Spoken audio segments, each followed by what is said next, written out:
Otra secuestrada, otra rehén en manos de la organización terrorista Hamas. Agam Berger, una joven de 20 años, después de casi 500 días, 480 y tantos días de cautiverio y de sufrimiento. Violinista desde su infancia, Agam muestra su pasión por la música. Hay un montón de videos donde se la muestra como violinista. Ella tenía planificado encontrarse con su padre el día en que fue secuestrada. Recordemos, todo ocurrió aquel 7 de octubre del 23. Este es el momento en el que la llevan. Y esta es otra, Albert Shehud, otra de las liberadas. Son momentos muy emocionantes. Por supuesto, los terroristas se cubren la cabeza, tienen ese pañuelo verde. Así se identificaron cuando atacaron en Gaza.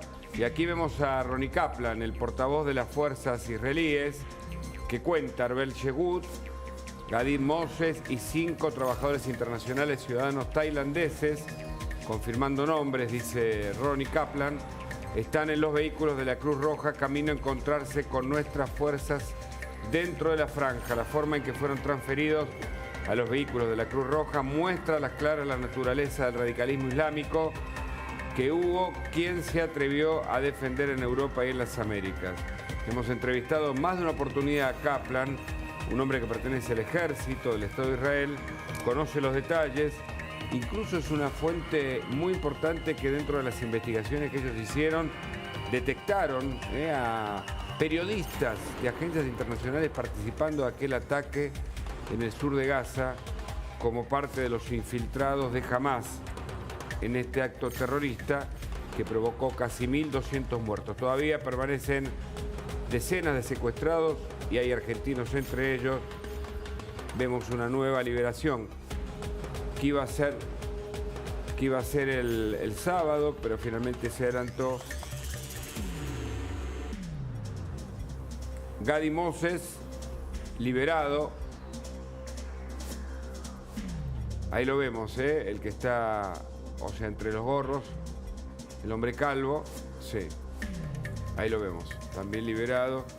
Entre este grupo que también somete a los propios palestinos, son radicalizados, trabajaban muchos infiltrados del grupo Hamas, trabajaban en el territorio de Israel, que se había retirado de la franja de Gaza en 2005, y venían a trabajar a los kibutzines allí en esa zona, y finalmente esos fueron los que contaron cómo funcionaba la seguridad para dar el golpe artero el 7 de octubre del 23. Además pensemos que son, el intercambio en este caso son 5 ciudadanos tailandeses, otros 3 rehenes, y a cambio van a ser 110 prisioneros que Israel va a dejar salir de la cárcel, digo. Algunos con cadenas perpetuas, con todos los antecedentes de terrorismo. Por ahí después vamos a pasar a algunos de los prisioneros, de los terroristas liberados por Hamas. Por ejemplo, tengo el dato de uno aquí. Sid Basisa estaba cumpliendo cadena perpetua por el asesinato de 30 civiles y otros 160 heridos en un atentado suicida durante el pesaje en el Hotel Park de Netanyahu. Y fue liberado como parte del acuerdo justamente para la liberación de los secuestrados. ¿Cuál es el peligro de acordar con grupos terroristas? Y ya pasó, que estos mismos liberados cometan más atentados terroristas. Salvando la distancia, en Argentina se detuvo a uno de la yihad islámica hace pocos días, con cada vez más datos que se van conociendo, de su rol de reclutamiento como lobo solitario aquí y como un posible ejecutor de cualquier atentado. El terrorismo es un peligro mundial, lo hemos visto aquí en Medio Oriente, particularmente en el Estado de Israel, y ahora vemos algunas de las consecuencias que en este caso son favorables por la liberación de los secuestrados que se reencuentran con sus familiares después de casi 500 días, 400. Del 7 de octubre del 23 hasta ahora, claro, creo que son 480 y tantos 482 días. Hoy cuando comentábamos bien temprano, cuando estaba la familia de la soldado, cuando la liberaron, dijeron, gracias a Dios hemos llegado a este momento y nuestra heroína Gam ha regresado a nosotros tras 482 días en manos del enemigo. Claro.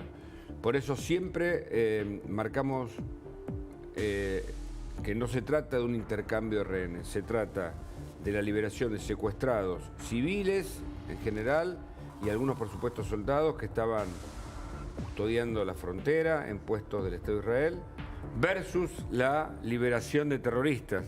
Mira, te voy a contar otro de los terroristas que fue liberado, que estaba detenido en el Estado de Israel, Qasem Wail, cumplía 35 cadenas perpetuas por asesinar a 35 civiles y herir a otros 215 en atentados con bombas.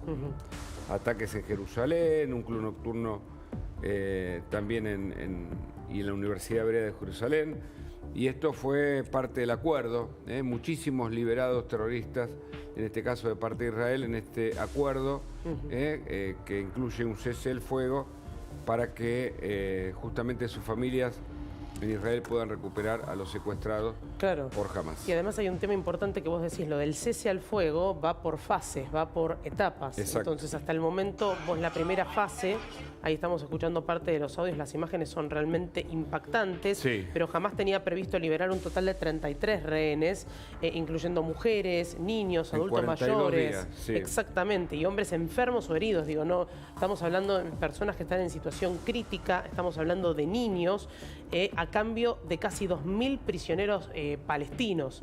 Entonces el intercambio proporcionalmente no existe, el concepto de proporcionalidad, te dicen los especialistas en este tipo de situaciones, pero la realidad es que estamos hablando de 33 contra 2.000 personas, pero además, niños, mujeres y los prisioneros, como vos bien decís, con penas, ¿no? Claro.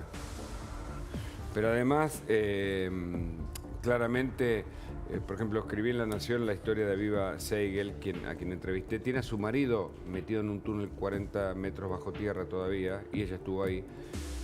Y claramente la historia de ella representa la historia de mucha gente enferma o mayor que se espera que se libere antes de que perezca. Realmente la situación es muy, muy extrema. Bueno, salimos de acá, volvemos con este tema en desarrollo. Malena, más información. Tenemos que hablar de